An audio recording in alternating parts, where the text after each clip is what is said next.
Welcome back, nerds. Fino here with a guide for Gudaguda new Yamataikoku. For the average player, the big prize is going to be Io. She's a free 4-star ruler and operates as a generic farmer.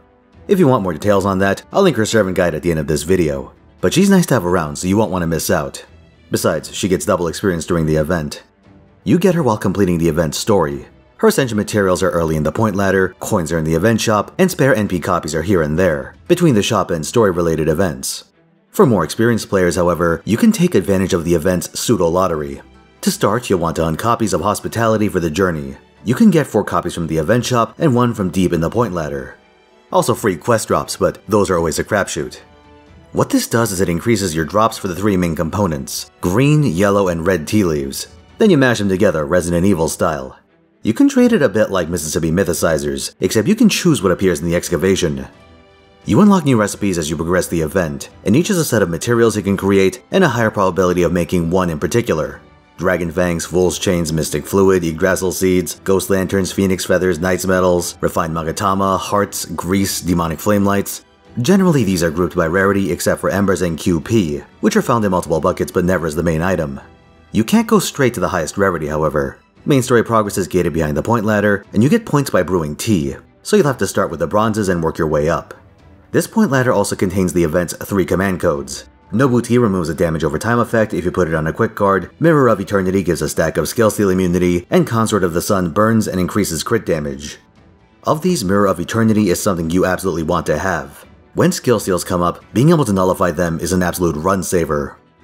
In order to fuel your tea addiction, you'll ideally be farming the 90++ node. This is quite an irregular fight because it only has 2 waves. You've got a single 190k health assassin in wave 1 and 2 enemies in wave 2. The first is a paltry 53k assassin, while the other is a million health BB. While that might sound daunting, this is remarkably forgiving for an endgame node. There being only 2 waves means you have much more leeway when it comes to your charge requirements, but it's also a bit conniving. The node obviously draws your attention to BB as the main threat, leading you to pick single target rulers like Estrella, Martha, or even Da Vinci if you're feeling desperate. Here's the thing though. Doing 190k neutral damage while keeping an AoE attacker on the field and keeping enough gas in the tank for BB is really hard. If you try and do something like Estrella, Io, Castoria, Oberon, Luvia can't actually make the DPS check while also running the Hospitality craft essence. And here's the funny part. If you're running Black Rail anyway, you can just use Io by herself. Seriously.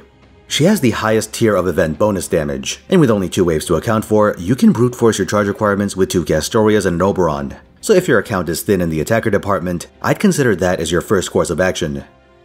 However, 6 slot clears are possible, and I can think of one. The old Chen Gong. Class advantage makes the wave 1 damage check much more doable, and because of the relaxed charge requirements, you can afford to run much more aggressive amounts of overcharge. While Rhinus is always on the table if you want to incorporate her Noble Phantasm, you can also run picks like Lady Avalon or even Morgan if you really want. Now I can't speak for the baseline strength of your Chen Gong needs, but if you have a powerful one already, doing a 6 slot is worth a try.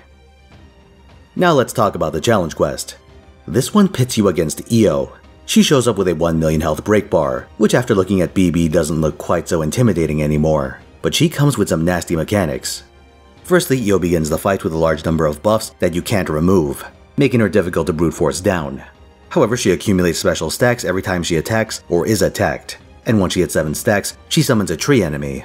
These look threatening, but they're really just there to indicate your progress in the fight. Once you successfully force 4 summons, the one already on the field doesn't count, Io loses all of her special buffs for a single turn. My recommended approach to this fight is to use King Proteus strats. If any of you remember her fight from the Seraph rerun, you buff up an attacker on turn 1 and then swap them into the backline. Then you have a highly defensive, immortal team-esque frontline play grab-ass with Io for a few turns. One problem with this approach is that both swap mystic codes have a 13-turn cooldown on that skill, which is obnoxiously long for a fight like this. So either stall for extra time before committing to your last set of stacks, or run Miss Crane. She can swap herself out in favor of your main attacker, who you should place in your first backline slot. Just make sure you time it for the turn before Io loses her buffs. Though the double MC strategy is slower, it does have the advantage of letting you control your card RNG. If you swap a servant in, they'll have the same number of cards as the one they replace, meaning you can go for anyone that has 3 or even 2 cards available. Obviously, if you fail the DPS check, you'll be stuck waiting for another cycle, so you'll want to be confident in your damage. Or you could just sit there and immortal team the fight for a couple of 100 turns. The alternate strategy is just to brute force it with buster crits, which is difficult, but possible. Io's class is an obnoxious obstacle on this front, meaning your best bets for doing this are Avengers like Jalter or Mao Nobunaga, or Berserkers like Kintoki.